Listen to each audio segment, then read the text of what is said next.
The Story of the Siren by E. M. Forster. Few things have been more beautiful than my notebook on the Diaz controversy as it fell downward through the waters of the Mediterranean. It dived like a piece of black slate, but opened soon, disclosing leaves of pale green, which quivered into blue. Now it had vanished. Now it was a piece of magical India rubber stretching out to infinity.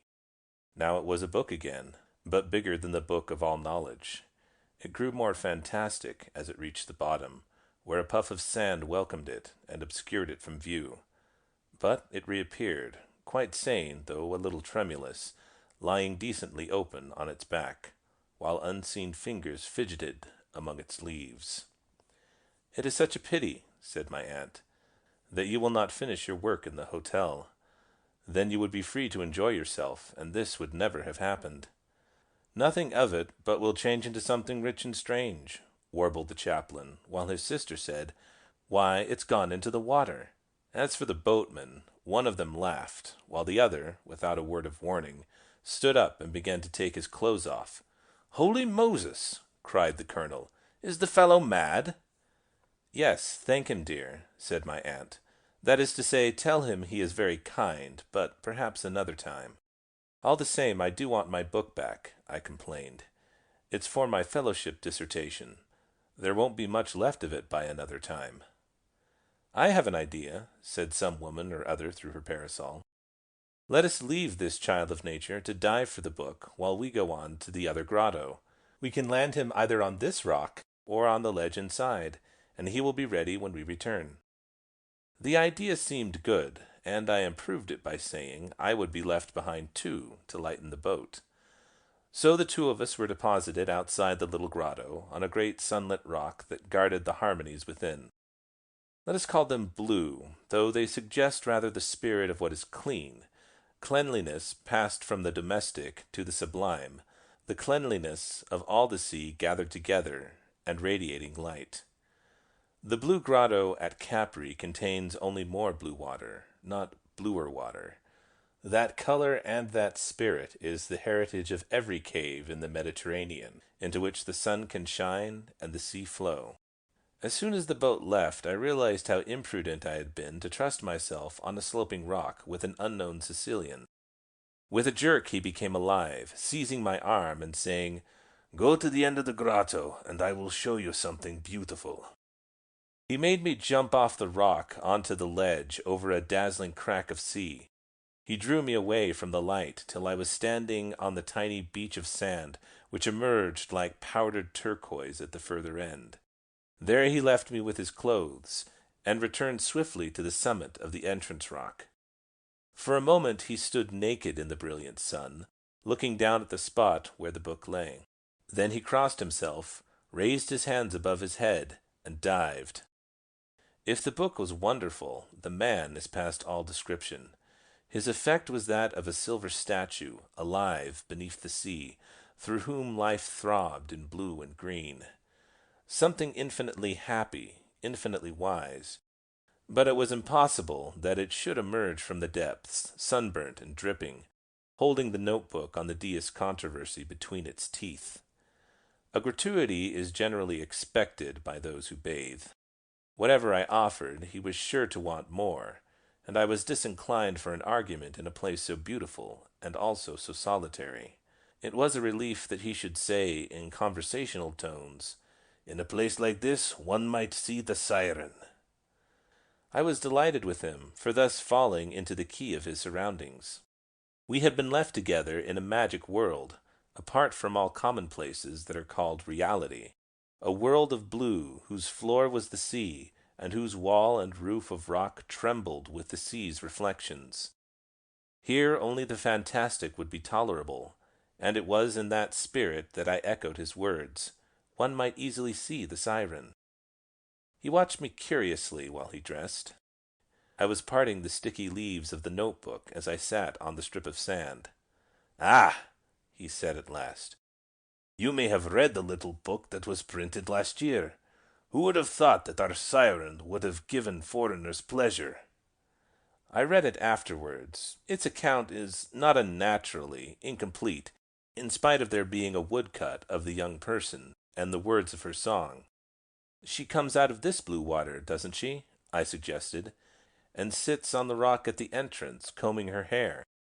I wanted to draw him out, for I was interested in his sudden gravity, and there was a suggestion of irony in his last remark that puzzled me. "Have you ever seen her?" Often and often. "I never. But you have heard her sing." He put on his coat and said impatiently, "How can she sing under the water? Who could? She sometimes tries, but nothing comes from her but great bubbles." "She should climb onto the rock, then." "How can she?" he cried again, quite angry. "The priests have blessed the air, so she cannot breathe it, and blessed the rocks, so that she cannot sit on them. But the sea no man can bless, because it is too big, and always changing. Therefore she lives in the sea." I was silent. At this his face took a gentler expression. He looked at me as though something was on his mind, and going out to the entrance rock, gazed at the external blue. Then returning into our twilight, he said, "As a rule, only good people see the siren." I made no comment. There was a pause, and he continued, "That is a very strange thing, and the priests do not know how to account for it. For she, of course, is wicked. Not only those who fast and go to mass are in danger, but even those who are merely good in daily life. No one in the village had seen her for 2 generations. I am not surprised. We all crossed ourselves before we entered the water, but it is unnecessary. Giuseppe, we thought, was safer than most. We loved him, and many of us he loved, but that is a different thing to being good." I asked who Giuseppe was. "That day I was 17, and my brother was 20, and a great deal stronger than I was. And it was the year when the visitors, who have brought such prosperity and so many alterations into the village, first began to come. One English lady in particular, of very high birth, came, and had written a book about the place, and it was through her that the Improvement Syndicate was formed, which is about to connect the hotels with the station by means of a funicular railway." "Don't tell me about that lady in here," I observed. "That day we took her and her friends to see the grottos. As we rode close under the cliffs, I put out my hand, as one does, and caught a little crab, and having pulled off its claws, offered it as a curiosity. The ladies groaned, but the gentleman was pleased and held out money. Being inexperienced, I refused it, saying that his pleasure was sufficient reward. Giuseppe, who was rowing behind, was very angry with me, and reached out with his hand and hit me on the side of the mouth, so that the tooth cut my lip, and I bled. I tried to hit him back, but he was always too quick for me, and as I stretched round he kicked me under the armpit, so that for a moment I could not even row. There was a great noise among the ladies, and I heard afterwards that they were planning to take me away from my brother and train me as a waiter. That, at all events, never came to pass. When we reached the grotto, not here, but the larger one, the gentleman was very anxious that one of us should die for money, and the ladies consented, as they sometimes do. Giuseppe, who had discovered how much pleasure it gives foreigners to see us in the water, refused to die for anything but silver, and the gentleman threw in a 2 lira piece. Just before my brother sprang off, he caught sight of me holding my bruise and crying, for I could not help it. He laughed and said, "This time, at all events, I shall not see the siren," and went into the blue water without crossing himself. But he saw her. He broke off and accepted a cigarette. I watched the golden entrance rock and the quivering walls and the magic water through which great bubbles constantly rose. At last he dropped his hot ash into the ripples and turned his head away and said, "He came up without the coin. We pulled him into the boat, and he was so large that he seemed to fill it, and so wet that we could not dress him. I have never seen a man so wet. I and the gentleman rowed back, and we covered Giuseppe with sacking and propped him up in the stern." "He was drowned, then?" I murmured, supposing that to be the point. "He was not," he cried angrily. "He saw the siren, I told you." I was silenced again. We put him to bed, though he was not ill. The doctor came and took money, and the priest came and took more and smothered him with incense and spattered him with holy water. But it was no good. He was too big, like a piece of the sea. He kissed the thumb bones of San Biagio, and they never dried till evening. What did he look like? I ventured. Like anyone who has seen the Siren. If you have seen her often and often, how is it you do not know? Unhappy, unhappy, unhappy, because he knew everything. Every living thing made him unhappy, because he knew it would die. And all he cared to do was sleep. I bent over my notebook. He did no work. He forgot to eat. He forgot whether he had his clothes on. All the work fell on me, and my sister had to go out to service. We tried to make him into a beggar, but he was too robust to inspire pity. And as for an idiot, he had not the right look in his eyes. He would stand in the street looking at people, and the more he looked at them, the more unhappy he became. When a child was born, he would cover his face with his hands. If anyone was married, he was terrible then, and would frighten them as they came out of church. Who would have believed he would marry himself? I caused that. I was reading out of the paper how a girl at Ragusa had gone mad through bathing in the sea. Giuseppe got up, and in a week he and that girl came in together. He never told me anything, but it seems he went straight to her house, broke into her room, and carried her off. She was the daughter of a rich mine owner, so you may imagine our peril. Her father came down with a clever lawyer, but they could do no more than I. They argued and threatened, but at last they had to go back, and we lost nothing, that is to say, no money. We took Giuseppe and Maria to the church and had them married. Ugh, that wedding. The priest made no jokes afterwards, and coming out the children threw stones. I think I would have died to make her happy, but as always, one could do nothing. Were they unhappy together then? They loved each other, but love is not happiness. We can all get love. Love is nothing. Love is everywhere since the death of Jesus Christ. I had two people to work for now, for she was like him in everything. One never knew which of them was speaking. I had to sell our own boat and work under the battled man you have today. Worst of all, people began to hate us. The children first. Everything begins with them. And then the women, and last of all the men. For the cause of every misfortune was, you will not betray me? I promised good faith, and immediately he burst into the frantic blasphemy of one who has escaped from supervision, cursing the priests, the lying, filthy, cheating, immoral priests who had ruined his life, who had murdered his brother and the girl, whom he dared not murder back because they held the key of heaven, and could not ruin him in the next life too. Thus we are tricked, was his cry, and he stood up and kicked at the azure ripples with his feet, till he had obscured them with a cloud of sand. I too was moved. The story of Giuseppe, for all its absurdity and superstition, came nearer to reality than anything I had known before.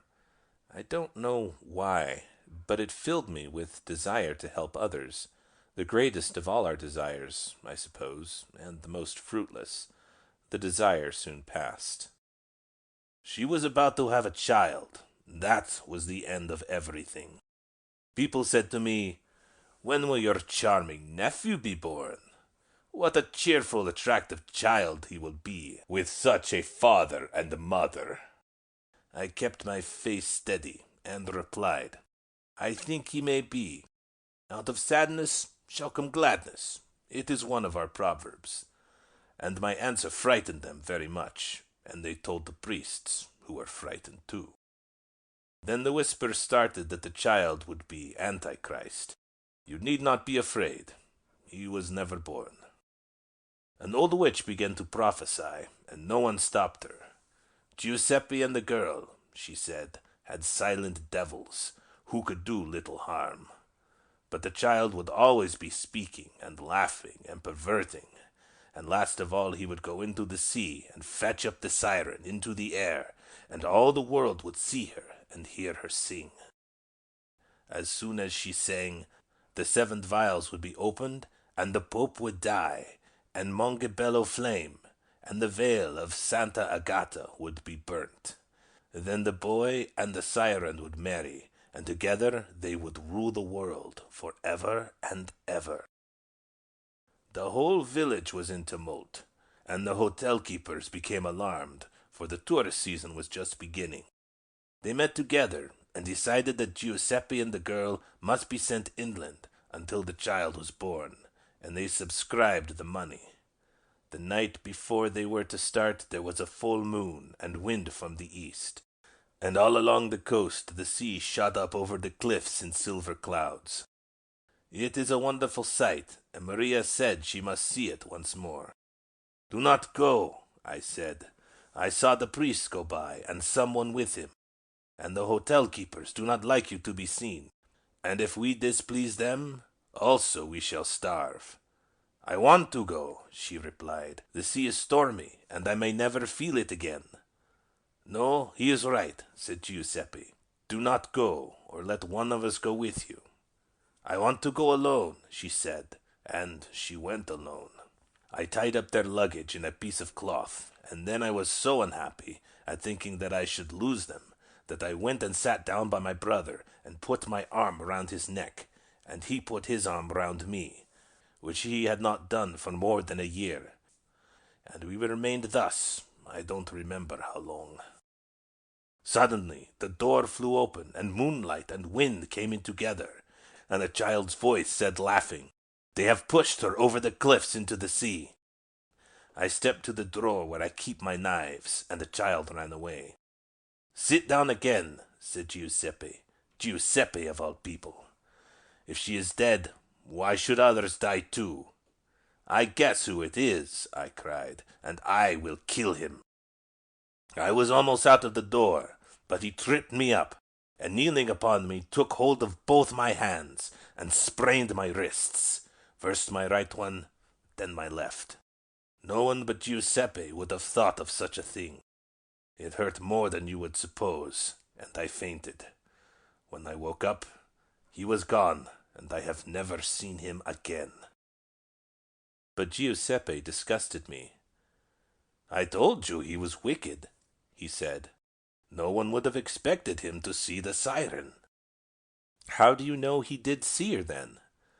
"Because he did not see her often and often, but once." "Why do you love him if he is wicked?" He laughed for the first time. That was his only reply. "Is that the end?"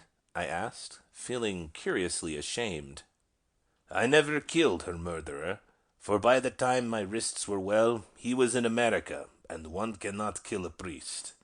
As for Giuseppe, he went all over the world too, looking for someone else who has seen the siren, either a man, or better still, a woman, for then the child might still have been born. At last he came to Liverpool. Is the district probable? And there he began to cough and spat blood until he died. I do not suppose there is anyone living now who has seen her. There has seldom been more than one in a generation, and never in my life will there be both a man and a woman from whom that child can be born, who will fetch up the siren from the sea, and destroy silence, and save the world." "Save the world?" I cried. Did the prophecy end like that? He leant back against the rock, breathing deeply. Through all the blue-green reflections, I saw him color. I heard him say, "Silence and loneliness cannot last forever. It may be 100 or 1,000 years, but the sea lasts longer, and she shall come out of it and sing." I would have asked him more, but at that moment the whole cave darkened, and there rode through its narrow entrance the returning boat. End of The Story of the Siren